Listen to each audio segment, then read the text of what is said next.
रचायूं नंढड़ी गुॾड़ीअ खे परणायूं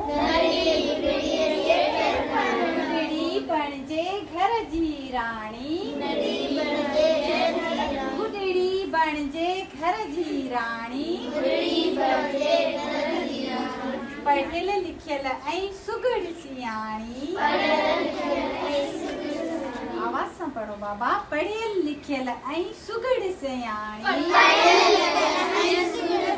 रहे न मेहनत खां बेगाणी फुटे न हुन जो अन्न ऐं पाणी ईअं मुबारक मायूं दायूं